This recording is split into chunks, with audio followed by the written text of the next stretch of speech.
My girlfriend said, "You're not on the lease, so technically, this apartment is mine." I smiled. "You're absolutely right." Then I called the bank and froze the account that paid her rent, because it was mine. When the landlord came knocking for payment, her independent woman speech ended real quick. "My name is Marcus. I'm 31, work in IT infrastructure, and until 3 weeks ago, I thought I had my life figured out. I was dating Vanessa for 2 years. She was 29, worked part-time at a boutique marketing agency, and had this way of making everything feel like an adventure. We moved in together after about 8 months. Or rather, she moved into the apartment I found, furnished, and paid the security deposit for. Here's the thing nobody tells you about modern relationships. The person who controls the money doesn't always control the power. I learned that lesson the hard way. Vanessa never officially moved in. That was her idea. "Let's keep things flexible," she said back then, stirring her oat milk latte at some overpriced cafe in downtown. "I don't want to feel trapped, you know? Let's not put me on the lease yet. We can always add me later when we're sure." I thought it was endearing, independent, mature. I was an idiot. So I signed the lease alone. I paid the first month last month and security deposit, $8,400 total. I bought the couch, the bed, the dishes, the TV. I set up the utilities in my name. I even got the internet plan upgraded because she needed faster speeds for her content creation side hustle that never actually made money. And every month, like clockwork, I paid the rent, $2,100, directly from my checking account to the landlord's portal. Vanessa contributed, let's call it, occasionally. She'd Venmo me $200 here, $300 there, always with a cute message like, "For groceries, babe," or "Sorry I'm short this month, next paycheck I promise." I never kept track. I thought that's what you did when you loved someone. You didn't nickel and dime. 3 weeks ago, everything changed. I came home early on a Wednesday. My project deployment finished ahead of schedule, so I grabbed Thai food and headed back around 6 p.m. instead of my usual 9 p.m. I walked into the apartment and heard Vanessa on the phone in the bedroom. The door was cracked open. "I don't know why you're so worried about it, Mom. It's my apartment. He's just staying here." I froze in the hallway, takeout bag in hand. Her mom's voice was loud enough to hear through the phone speaker. "But sweetie, if things go bad, can he legally claim anything?" "No, Mom. He's not on the lease." I checked. Technically, I'm the tenant because I live here, and he's more like a guest who helps out. My lawyer friend confirmed it. My heart started pounding. "So if I wanted him gone," Vanessa continued, "I could just tell him to leave. The apartment is mine. He has no legal standing." I very carefully set the food down on the hallway floor. I pulled out my phone and started recording. Her mom laughed. "You're so smart, baby.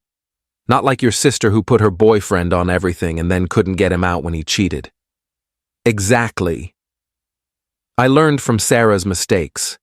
This way I have all the power. I stopped recording. I stood there for maybe 2 minutes, just breathing, trying to process what I'd heard. Then I walked backwards to the front door, opened it loudly, and called out, "Babe! I'm home!" By the time I got to the bedroom, she was off the phone, smiling, asking about my day.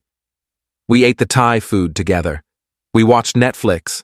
She fell asleep with her head on my shoulder, and I started planning. Update 1. The next morning, I called out sick from work. After Vanessa left for her 11 a.m. shift, I spent 4 hours documenting everything. I photographed the lease, my name only. I pulled up 2 years of bank statements showing every rent payment, every utility payment, every piece of furniture I'd bought. I had receipts for the security deposit, the couch from West Elm, the mattress from Casper, even the stupid throw pillows she insisted we needed. Then I called my buddy Derek, who's a paralegal.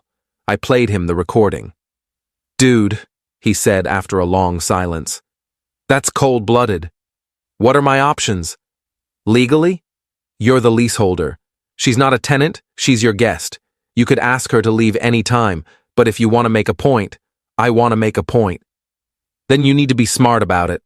Don't do anything crazy. Just control what you actually control. That night, Vanessa and I had dinner. Pasta. She told me about some drama at work. I nodded and smiled and asked follow-up questions. Then, casually, I said, "Hey, random question. Do you remember what you told your mom yesterday? About the apartment being yours?" Her face went completely blank for like 3 seconds. Then she laughed, this forced little sound. "What? When did I say that?" "Yesterday. You were on the phone. I came home early."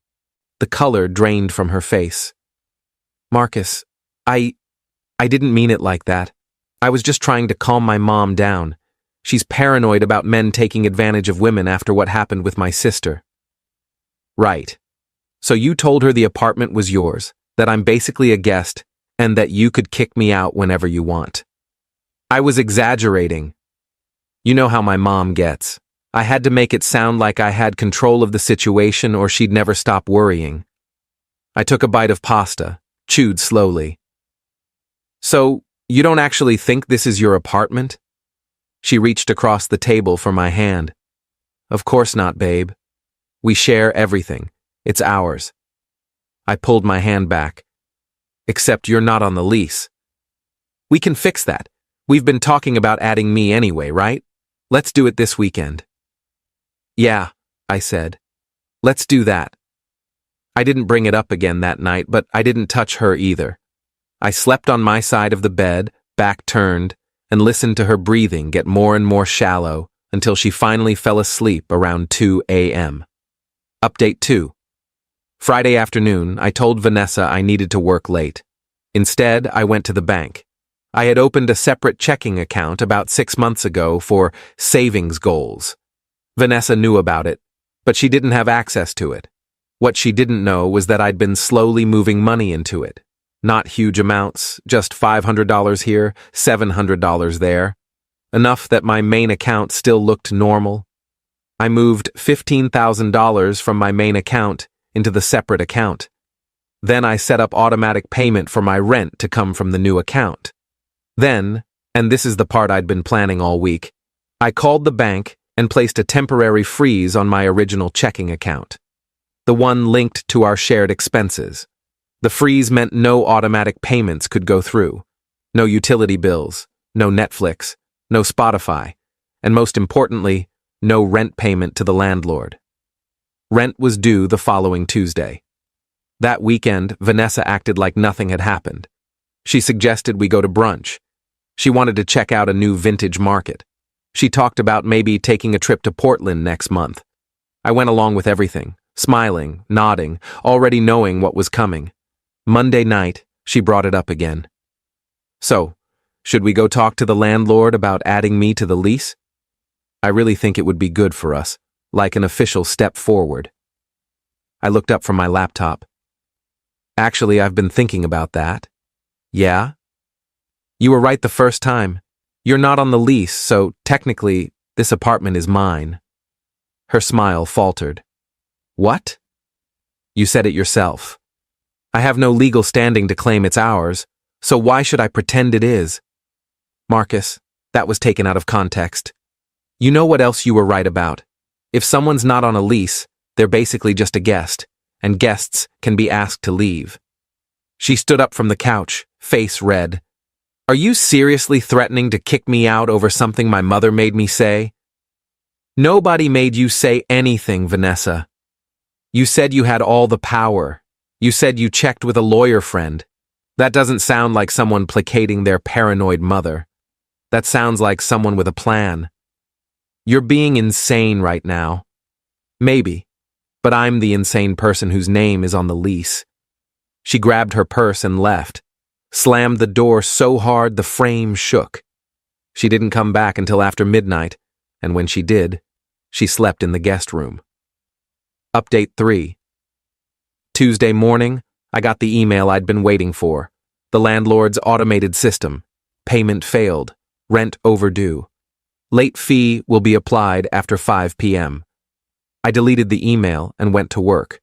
Vanessa texted me around 11 a.m. Did you pay rent? Landlord just called me asking where it is. I didn't respond until lunch. My account had an issue. I'll handle it. What kind of issue? Bank stuff. Don't worry about it. Marcus, we're going to get a late fee. I'll handle it. She called me twice. I let it go to voicemail. By 3 p.m., she was panicking. Please tell me you paid it. Mr. Chen just left a note on the door saying if we don't pay by end of day, he's starting eviction proceedings. I called her. Marcus, what the hell is going on? I told you. My account has an issue. What issue? Can't you transfer money, use a credit card? We can't get evicted. We can't get evicted? Vanessa, you're not on the lease, remember? If anyone's getting evicted, it's me. Silence. You're doing this on purpose. I'm doing what on purpose? Having a bank issue? You froze the account, didn't you? I didn't answer. Oh my God, you're punishing me over one stupid conversation. You're absolutely right, I said calmly. This apartment is technically yours. So technically you should be able to handle the rent payment.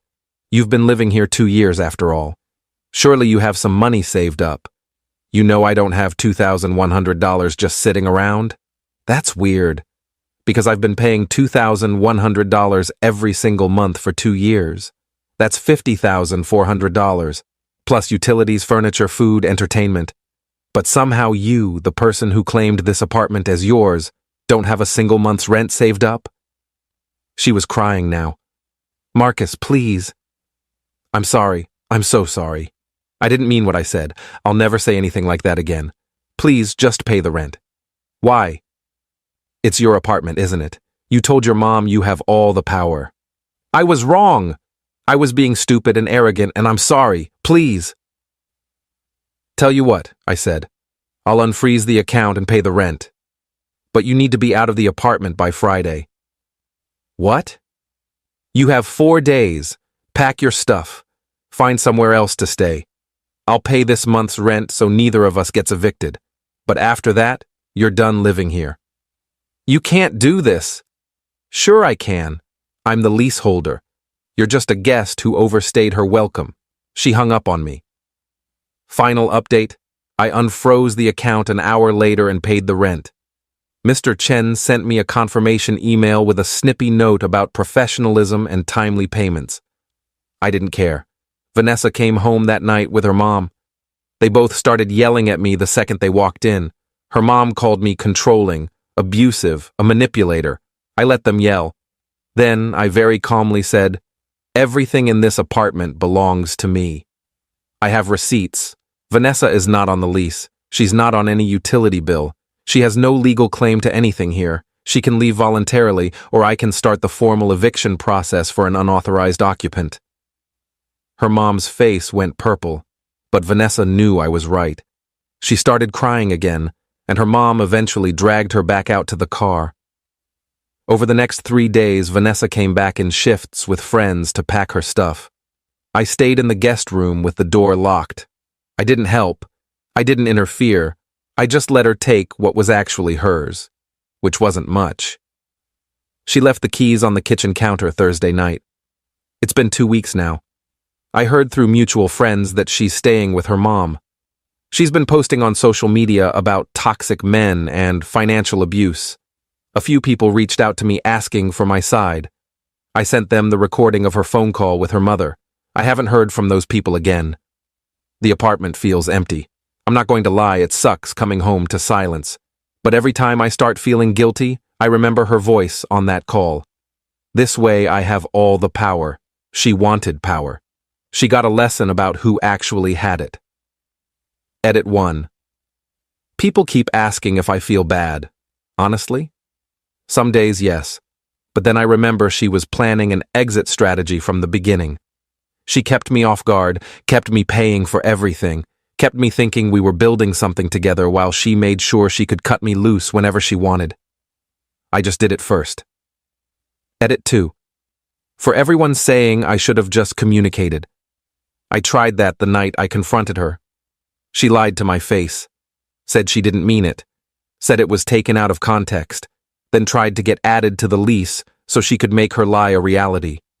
You don't reward that kind of manipulation with patience.